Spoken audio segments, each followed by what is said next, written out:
کہ جو شخص ایک دن کا اعتکاف بھی اللہ کی رضا کے واسطے کرتا ہے تو اللہ تعالیٰ اس کے اور جہنم کے درمیان 3 خندقیں حائل کر دیتے ہیں۔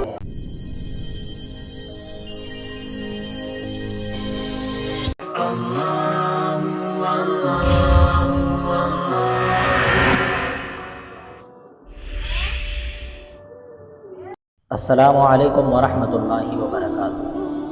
نحمدہ ونصلی علی رسولہ الکریم، اما بعد۔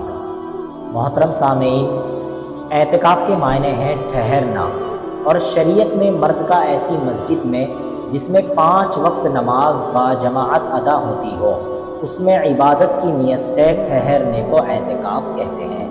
اور عورت کے لیے اعتکاف کی جگہ گھر کا وہ مخصوص حصہ ہے جہاں وہ نماز پڑھتی ہے، اعتکاف کی نیت کر کے وہ ہر وقت اس جگہ پر بیٹھی رہے۔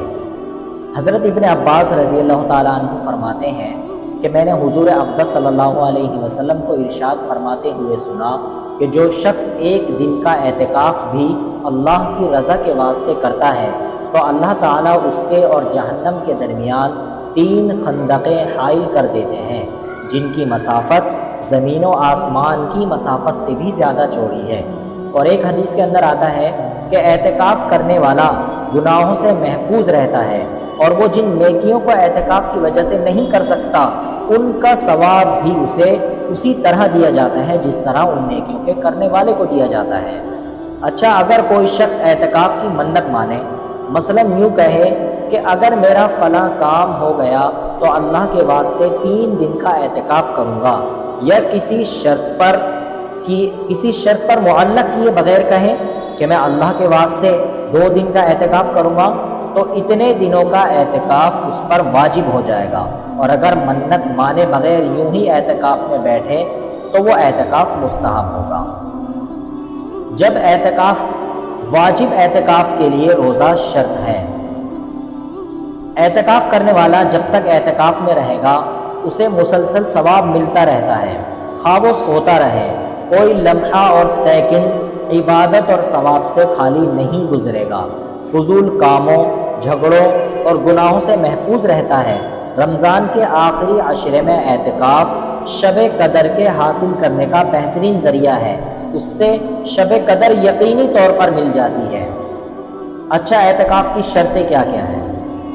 تو نمبر 1 مسلمان ہونا، نمبر 2 حدث اکبر یعنی جنابت، حیض اور نفاس سے پاک ہونا، نمبر 3 عاقل ہونا یعنی پاگل نہ ہو، نمبر 4 اعتکاف کی نیت کرنا۔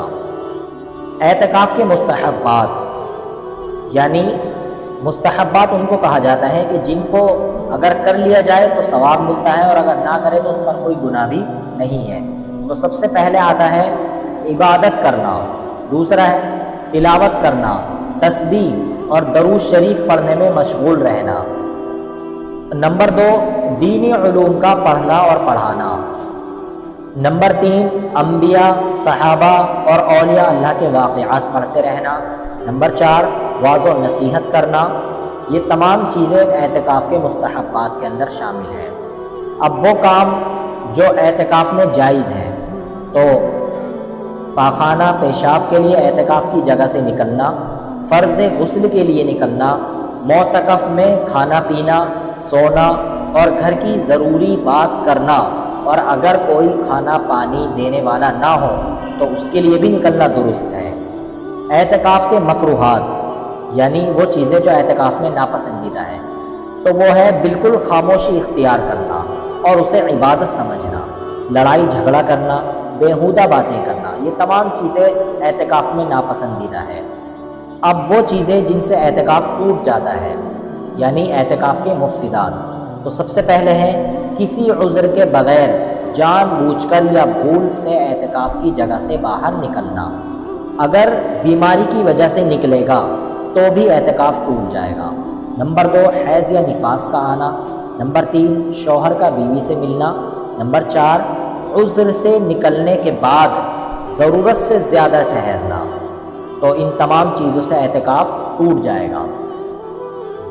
ایک مسئلہ یہ ہے کہ وضو ہوتے ہوئے تازہ وضو کرنے کے لیے نکلا یا غسل واجب نہ ہوتے ہوئے بھی غسل کرنے کے لیے نکلا تو اس کا بھی اعتکاف ٹوٹ جائے گا۔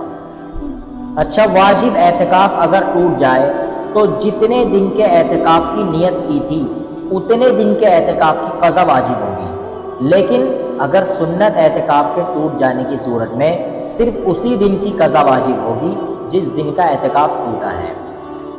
اور آخری بات، عورت کو چاہیے کہ وہ اپنے شوہر سے اجازت لے کر اعتکاف کرے۔ اللہ تعالی ہم سب کو اعتکاف کرنے کی توفیق عطا فرمائے، آمین۔ وآخر دعوانا ان الحمد للہ رب العالمین۔